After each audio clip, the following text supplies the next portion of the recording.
بزرگان دین فرماتے ہیں کہ اللہ کی بارگاہ سے مانگنا بھی عبادت ہے، اور اس عبادت کا بھی ایک سلیقہ ہے۔ جس طرح آقا کریم امام الانبیاء صلی اللہ علیہ وآلہ وسلم نے اپنی حدیث مبارکہ میں بتایا کہ دعا عبادت کا مغز ہے۔ ایک حدیث مبارکہ کے الفاظ ہیں کہ دعا عبادت کا خلاصہ ہے۔ ہم دعا سے بھاگتے ہیں اور دعا سے کتراتے ہیں۔ بزرگان دین اور اولیاء اللہ کے ہاں وہ بتاتے ہیں کہ دعا بہترین عبادت ہے۔ اللہ کی بارگاہ سے مانگنا، اس سے بڑھ کر اور عبادت ہی کیا ہے؟ آپ دیکھیے نا کہ جتنی فرائض عبادات ہیں، فرض عبادتیں ہیں، ان سب کا جو خلاصہ ہے، جیسے روزہ کے بارے میں کہا گیا کہ وقت افطار دعا کی قبولیت ہے، فرض نماز کے بعد دعا کی قبولیت ہے۔ اسی طرح حج کے بارے میں بتایا گیا کہ جو فرض ارکان ہیں ان میں دعا کی قبولیت ہے۔ تو ہر عبادت کا جو خلاصہ ہے، اس کا جو مغز ہے، اس کا جو نچوڑ ہے، وہ دعا ہے۔ اپنے پروردگار سے مانگنا ہے، اور اپنے پروردگار سے بندے کو مانگنے میں کوئی آر نہیں ہونی چاہیے، کوئی شرم، جھجک، ہچکچاہٹ پروردگار کی بارگاہ سے نہیں ہونی چاہیے۔ اس عبادت کو جب ہم نے اس کو عبادت تسلیم کر لیا، اب ہمارے ہاں مسئلہ یہ ہے کہ ہم اصل چیز سے ہٹ جاتے ہیں۔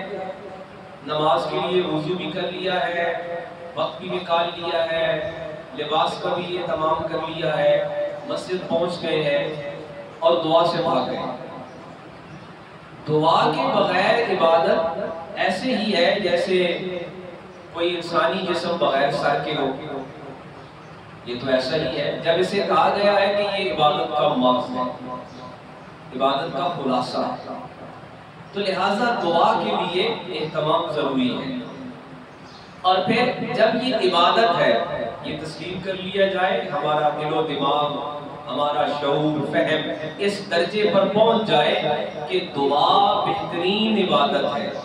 کچھ حضرات نماز جنازہ کے بعد کی دعا سے بھاگتے ہیں، کچھ فرض نماز کے بعد کی دعا سے بھاگتے ہیں۔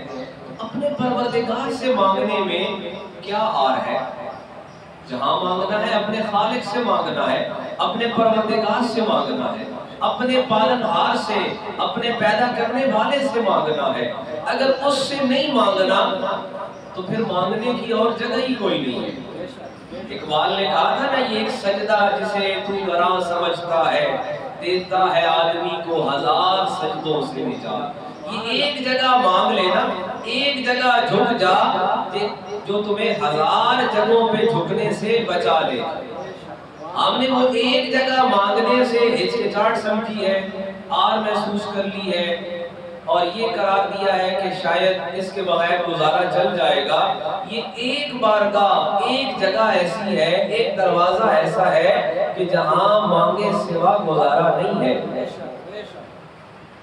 ہاں، جب یہ ذہن، شعور، فہم اس جگہ پر پہنچ جائے کہ دعا بہترین عبادت ہے، اور یا اللہ کے ہاں وہ ہمیں کہتے ہیں کہ جی آپ جو بزرگوں کے پاس جاتے ہیں اور اولیاء کے پاس جاتے ہیں اور اللہ کے ان بندوں کے پاس جاتے ہیں، دعا مانگتے ہیں۔ اللہ سے مانگنے کے لیے کوئی جگہ، کوئی مقام، کوئی وقت اپنے خالق سے مانگنا ہے، اپنے پروردگار سے مانگنا، اور بندے کی عزت ہی اسی میں ہے، بندے کی بندگی اسی میں ہے، اور بندے کی بندگی کی بہترین جو معراج ہے، جو بلندی ہے، جو عروج ہے، وہ اپنے خالق سے مانگنے میں، اپنے پروردگار سے مانگنے میں، اپنے پالنہار سے، اپنے پیدا کرنے والے سے۔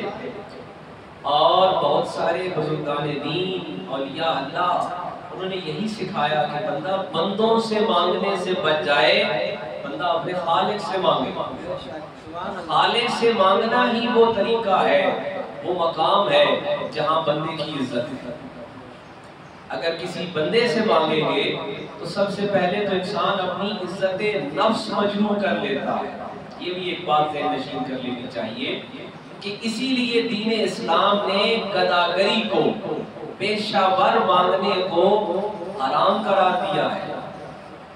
اس لیے کہ وہ بندوں سے سوال کرتا ہے. بندوں سے سوال نہیں کرنا، سوال خالق سے کرنا ہے.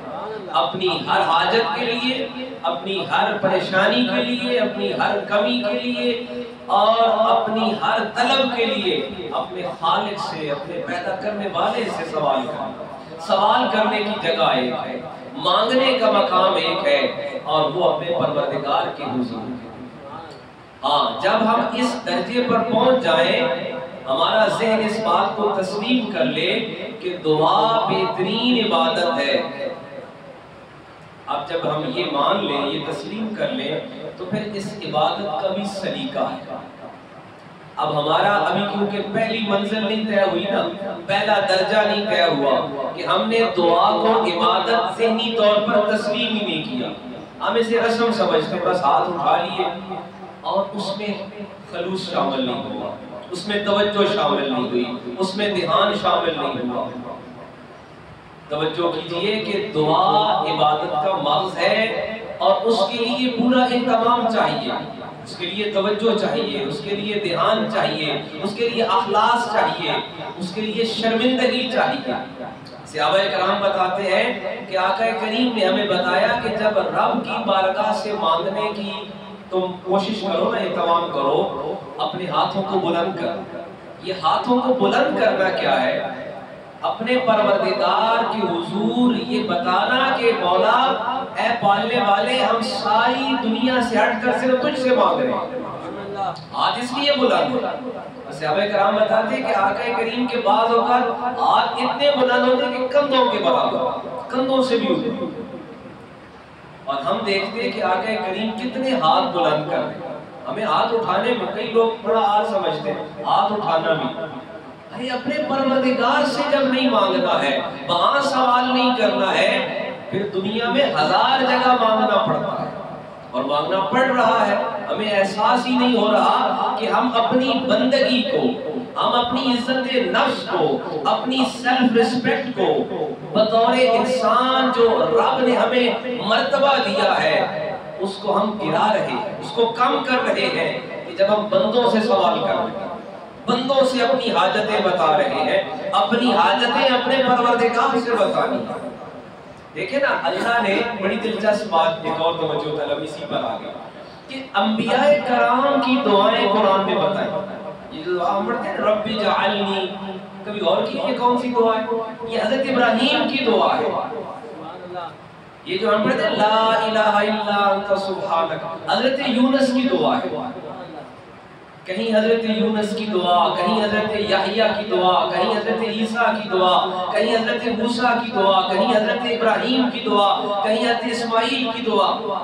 اچھا، ان کی دعاؤں کو جو لوگ دعا سے بھاگتے ہیں اور دعا سے ہچکچاتے ہیں، توجہ کی بات یہ کہ اللہ کے نبیوں نے اللہ سے مانگا.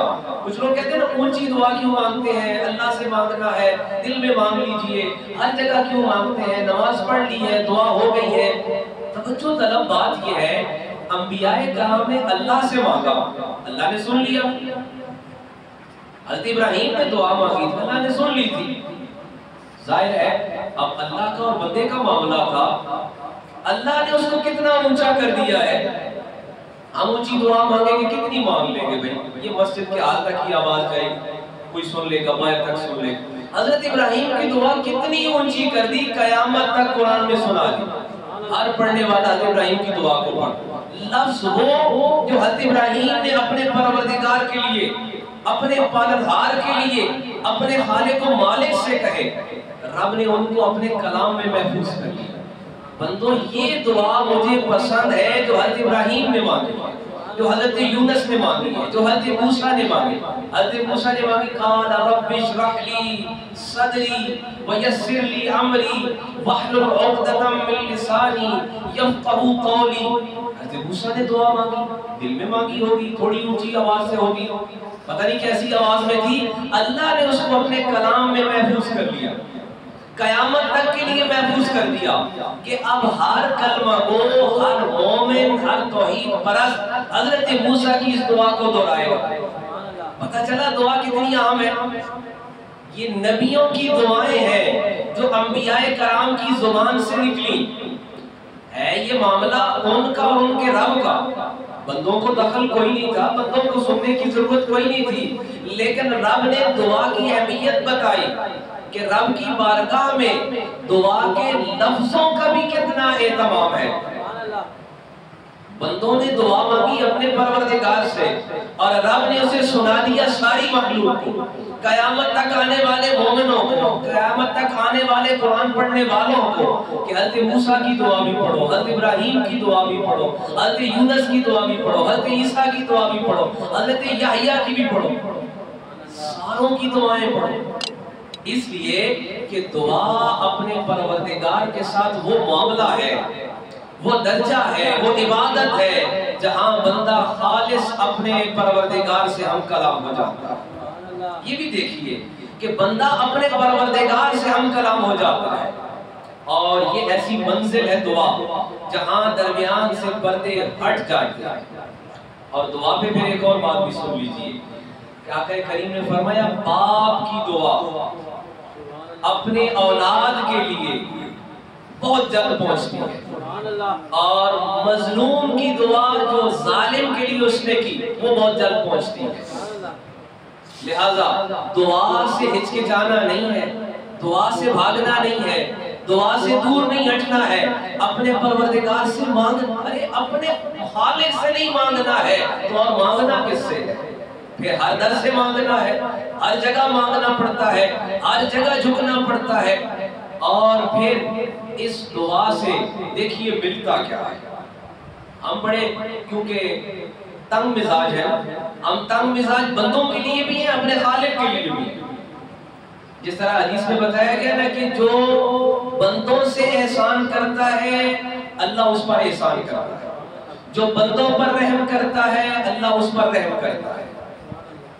اور ہم کیونکہ بندوں کے لیے بھی تنگ مزاج ہے, اپنے خالق کے لیے بھی تنگ مزاج ہے. کیسے تنگ مزاج ہے؟ ایک دفعہ دعا مانگی, دوسری دفعہ مانگی, دعا نہیں قبول ہو رہی, ہم نہیں مانگی. ارے بھئی دعا عبادت ہے, مانگیے, زیادہ مانگیے, بہت زیادہ مانگیے. دعا مانگنا ہی عبادت ہے. اس میں یہ نہیں کہا گیا کہ یہ مل جائے گا. ملنا نہ ملنا یہ اللہ مرحلہ ہے, دعا مانگنا عبادت ہے. ہم نے فرض کے بعد دعا چھوڑ دی, سنت کے بعد چھوڑ دی, جنازہ کے بعد چھوڑ دی. یہ دعا نہیں, وہ دعا نہیں, یہاں دعا نہیں, وہاں دعا نہیں, یعنی کہ کرتے کرتے ہم دعا سے بھاگ گئے. ہاتھ اٹھانا ہمارے لیے آر بن گیا ہے کہ یہ ہمارے لیے کوئی جو ہے نا وہ ہچکچاہٹ ہے, اس میں کوئی اچھا یہاں ہاتھ نہیں اٹھانا نا, پھر زندگی میں دیکھ لیجئے کہ ہم کہاں کہاں پھر ہاتھ پھیلا رہے ہیں. اور اسی لیے دین اسلام نے, اس دین فطرت نے گداگری کو حرام قرار دیا ہے کہ جو بندوں کے سامنے ہاتھ پھیلاتا ہے وہ اللہ کو سب سے زیادہ ناپسندیدہ ہے. اچھا اس کو پھر پسند کیا ہے؟ اس کو پسند یہ ہے کہ میری بارگاہ میں ہاتھ پھیلاؤ, اپنے خالق کے, اپنے پالنے والے کی بارگاہ میں ہاتھ پھیلاؤ. پھر اس دعا کا سلیقہ ہے. آج کی جو آیت مبارکہ ہم پڑھ رہے ہیں, حضرت موسیٰ علیہ السلام اپنی قوم کو بتا رہے اللہ کے بندوں پروردگار سے مانگنا عبادت ہے, مانگنے سے نہیں رکنا ہے, اور ہر لمحے مانگنا ہے, ہر جگہ مانگنا ہے. اور مانگنے میں پھر سلیقہ سیکھنا ہے. چلیں ٹھیک ہے, پہلے تو ہم یہ سیکھ لیں کہ دعا عبادت ہے. جب ہم یہ سیکھ جائیں گے نا کہ دعا بہترین عبادت ہے, پھر ہمیں پتہ چلے گا کہ فرض نماز کے بعد دعا مانگنی ہے, سنت کے بعد بھی مانگنی ہے, جنازے کے بعد بھی مانگنی ہے. اور جب ہمیں دعا کا احساس ہو جائے گا, قرآن مجید کی سورہ اعراف کی آیت مبارکہ اب دیکھیے, حضرت موسیٰ اپنی قوم سے کہتے ہیں قَالَ أَغَيْرَ اللَّهِ أَبْغِيكُمْ إِلَٰهًا. آپ نے حضرت موسیٰ نے اپنی قوم سے کہا اے اللہ کے بندو اللہ سے کیا مانگنا ہے. اب یہ اس سے اگلا درجہ ہے نا جو حضرت موسیٰ بتا رہے ہیں, اور رب کا کلام اس کو محفوظ کر رہا ہے. یہ بات کہی حضرت موسیٰ نے اپنی قوم سے ہے، قرآن نے اس کو قیامت تک محفوظ کر لیا ہے کہ اللہ کے بندوں اللہ سے مانگنے کا بھی سلیقہ ہے۔ اتنی بڑی بارگاہ ہے، اتنا بڑا بادشاہ ہے، اتنا بڑا پالنہار ہے، اس سے مانگنے کا بھی ایک سلیقہ چاہیے۔ اولیاء اللہ نے یہی باتیں ہمیں سکھائی ہیں کہ اللہ سے اللہ کو مانگنا ہے۔